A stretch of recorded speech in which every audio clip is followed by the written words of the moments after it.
అదేంటమ్మా! దేవ ఇప్పటి వరకు ఇక్కడే ఉన్నాడు కదా! నేను కూడా చూశాను అని శారద అనేసరికి ఇక ఏమో అత్తయ్య నాకు కనిపించడం లేదు అని ప్రమోదిని అంటూ ఉంటుంది. శారద అయితే చాలా టెన్షన్ పడుతూ ఉంటుంది.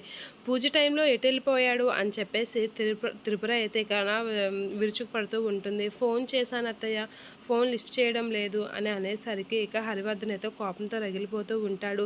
ఇప్పుడైనా అర్థమైందా మిథున, పూజ టైం వరకు ఉండి పూజ అయిన టైం అప్పుడే బయటికి వెళ్ళిపోయాడంటే ఏమనుకోవాలి ఆ మనిషి గురించి అని త్రిపుర అంటూ ఉంటుంది. ఆ మాటలకి హరివర్ధన్ అయితే అక్కడి నుంచి కోపంగా వెళ్ళిపోతూ ఉంటాడు. ఇలాంటి మనిషిని ఇది నమ్ముతుంది అని మిథునపై కోపంగా వెళ్ళిపోతూ ఉంటాడు హరివర్ధన్. ఇక మిథున అయితే ఏం చేయకుండా అలా చూస్తూ ఉంటుంది. మిథున వాళ్ళ చెల్లి అయితే చేసిన దీనికి చెరువులో దూకడానికైతే వెళ్తూ ఉంటుంది. అలా సూసైడ్ చేసుకోవడానికి వెళ్తున్న మిథున వాళ్ళ చెల్లిని దేవయ్య అయితే కాపాడుతూ ఉంటాడు. ఏంటి పిచ్చి పని అని చెప్పేసి చేయి పట్టి లాగేసి గట్టిగా కొడుతూ ఉంటాడు. అలా కొట్టగానే ఏం జరిగింది అని చెప్పేసి ఆయన గట్టిగా అడుగుతూ ఉంటాడు.